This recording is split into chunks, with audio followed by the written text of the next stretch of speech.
di naqarlu bu baax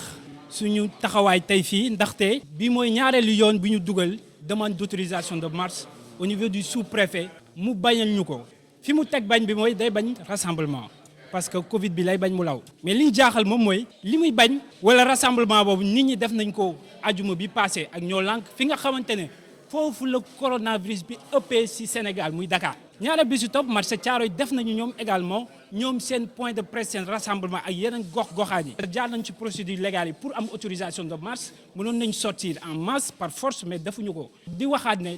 bu lii jeexee tabaski bi ñuy dugg ci dinañ déposer at beneen autorisation de marche te dañoo bëgg ñu accepter ñu ko parce que loolu ñu teg comme argument. C'est pas un argument solide. li waraloon ñu bëggoon def marche bi que Pape Ndiame dafa def ay sorties ne conseil municipal yi ñoom ñoo ko jox autorisation mu jaay mu joxe espace libéré par APIX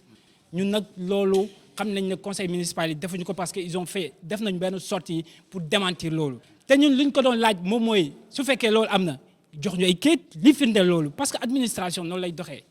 donc waxoon na lu bëri ay 1 milliard 200 millions ci ay projets yoo xam ne c'est fictif parce que amul document.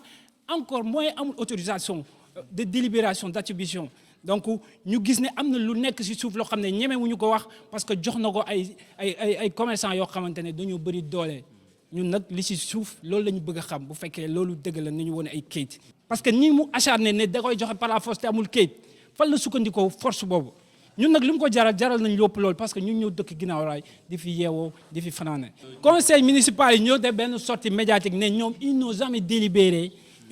Faites une délibération d'attribution pour ñu jël espace boobu jox ko diw wala diw donc moom fan la teg joxe bi. jamais mu jox leen délibération boobu yéen journalistes yi yéen la ko wax na leen ko jox ñun délibération bi ñu jox xam nga lan la objet bi moom mooy nañu jël suuf si dugal ko si suñu commune. mu nekk suñu patrimoine. demande d'attribution à un promoteur X moom bu fekkee def na ko wala loolu am na. na leen ko jox yéen journalistes yi yebal naa leen pour ngeen dem foofu parce que ñun li taxoon tey sax ñu gën a ñëwaat moom mooy dañoo dem foofu en masse pour récupérer délibération parce que ak article 155 ci acte 3 bi daf ñu may sañ-sañ pour ñu dem ci moom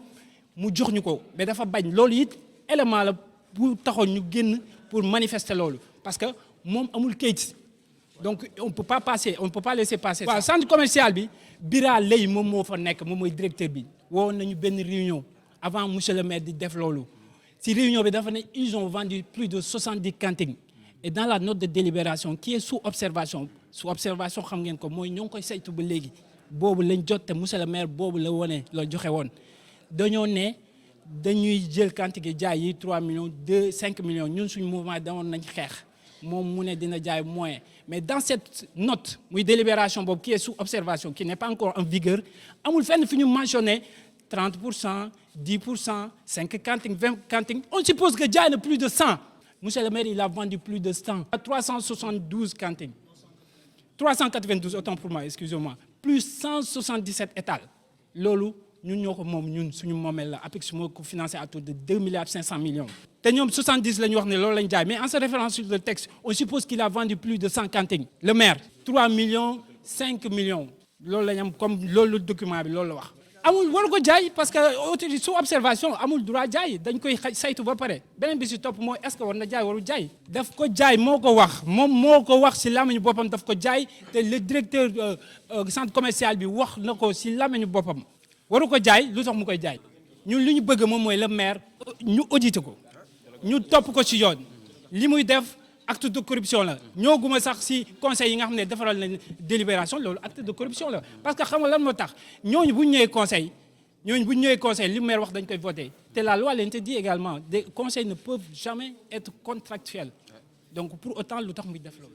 saisir nañ OFNAC fépp fu ñu yaakaar ne war nañ fa mën a dugal suñu demande pour nit ñi déglu ñu def nañ ko OFNAC urbanisme moom il a dem na fépp pour jéem a régulariser parce que fu mu dem wax nañ ñu ko lu mu def ñun xam nañ ko te canalisation yi muy wax ni ñun jox nañ ko dépensé na ci démb def na benn sortie ne def na ci 46 millions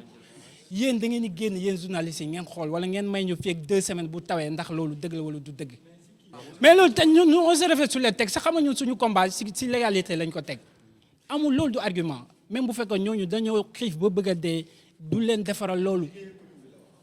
non loolu ay moom warul ñun on se réfère pas sur ça ñun la légalité la ñuy wax ñun waxuñu loolu texte da ko dàq c'est fini UC ñu ngi ci kawam ñu ngi jéem a xool naka lañ kii ñu ngi ciy waxtaan ak UC parce que loolu bëgg nañ mu leeral ko waaw monsieur le maire bu fekkee li muy def xam na ne du dëgg na bàyyi parce que ñun pare nañ pour parce que moom dëkku fii ñun ñoo fi dëkk fi lañ juddoo fi lañ yaroo ñun suñu avenir doom la ñuy wax ñun waxuñ suñu bopp yaa ngi dégg parce que commune bi dafa sonn depuis 96 ba léegi y a rien c'est le maire le plus nul parce que boobu ba léegi amuñu benn maire boo xam ne am na ay jeunes yu taxaw temb pour di ko jàmbaarloo donc cela veut dire que y a beaucoup de choses yoo xamante ne maire moo ngi koy def te on peut pas en parler tant que amuñu ay éléments de preuve mais li ñu leen wax ni ce sont des éléments de preuve yu ñu am délégation spéciale dàquñu ko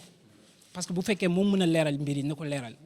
voilà leneen li ci topp moom mooy dañoo bëgg population bi ñoom ñëpp ñu xam ne ñun dañoo am lu ñu métti monsieur le maire mu ngi caxat-caxatee suñu suuf si mu ngi jël suñu askan bi di suñu alal bi di ko kii mu ne commune bu ndóol la waaye feeñu si moom nañ ko xoolaat démbam 5 ans avant ak tey monsieur le maire waru woon nekk fii sax di wax ay projet parce que moom mandaam jeex na ba pare pour lu muy moom ay bilan la war a def dafa bëgg a kii si fin de kiyam bi de mandat bi pour teg ay projets yoo xamante ne ce sont des projets qui n'existent pas loolu kese la ñoo ngi wax askan bi le président ne il est temps également ñu def élection yi ñu seet ñun ñan ñu doon ñu fal leen mais Pape Ndiambé mu ngi pasaree suñu askan bi